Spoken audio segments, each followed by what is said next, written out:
Let's talk about tough love. To many people, tough love is a form of brutal honesty while trying to establish a change in behavior. To some, tough love is love. But did you know that tough love has its earliest roots in cults and an entire industry dedicated to the indoctrination and abuse of teenagers? The phrase tough love became widely popular thanks to Bill Milliken's book titled Tough Love, which was written to provide aid in the fields of addiction recovery and rehabilitation. Bill's rehabilitation message was littered with Christian references, going so far as to say that not only was he destined to find Christ, but his work with the ghetto people of New York's Lower East Side was ordained by Christ himself. His message reinforced the belief that by hurting someone and stripping them down until they hit rock bottom, provide the perfect opportunity to reprogram their behavior, with the support of Christianity and Jesus, of course. Bill was not the first to develop this approach, though.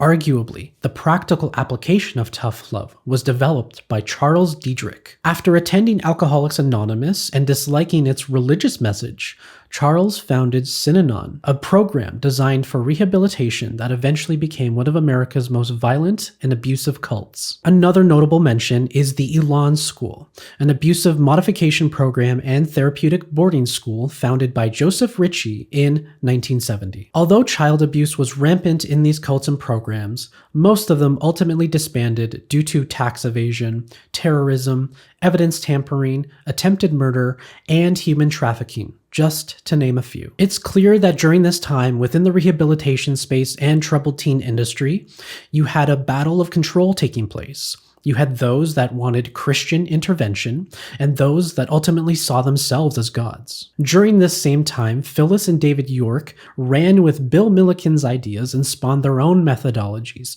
designed to reform troubled youth in the 90s. The intention was to rehabilitate people earlier in life before they became addicts and criminals. This is when the troubled teen industry began to rise in popularity and acceptance, as the MTV generation was seen as highly volatile and disobedient at the time. Phyllis and David wrote their own book titled Tough Love and founded an organization, often placing sit-in parents in homes that would reform the children on behalf of the biological parents. They sold memberships and had reform camps. Essentially, they profited off of parents at the end of their rope at the expense of who they often labeled as misguided youth. There are Reddit threads dedicated to how these tough love camps abused young teens, many of whom are now adults with trust, abandonment, and attachment issues. Check out this comment. They taught each other ways to abuse us, consequences that weren't legally abuse,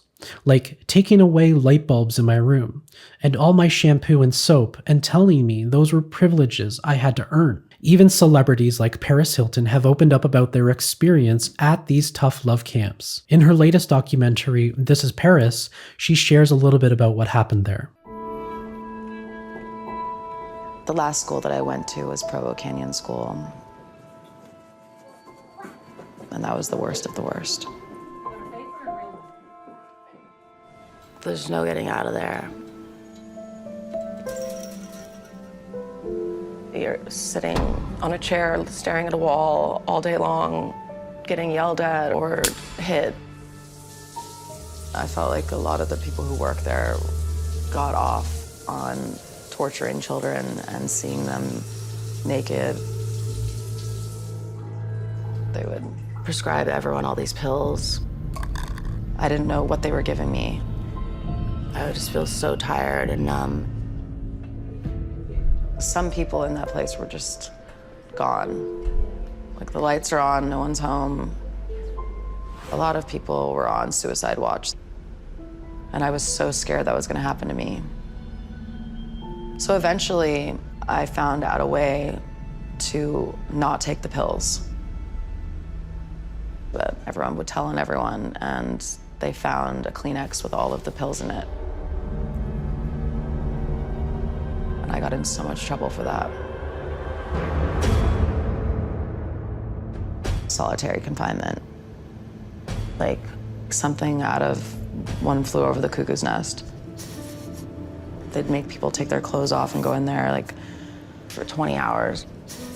At the end of the day, There's a fundamental difference between tough love that strikes a balance between care and discipline versus just downright abusive behavior. Personally, given that tough love is clearly open to interpretation, I can't recommend it to people given the high possibility of abuse. Tough love essentially relies on shame, coercion, and abuse. And given that those are all core elements of trauma, I can't see how that helps people heal sooner. Most avoidance, anxious, and fearful avoidance I've seen heal their attachment styles did so because they felt appreciated, understood, and validated for the ways in which their trauma showed up in relationships, and that it wasn't their fault or their burden to continue carrying. Empathy is effectively what allowed them to begin taking accountability and responsibility for their actions, both past and present. Tough love may have taken on a new form today, but anything that is rooted in abuse and predatory marketing tactics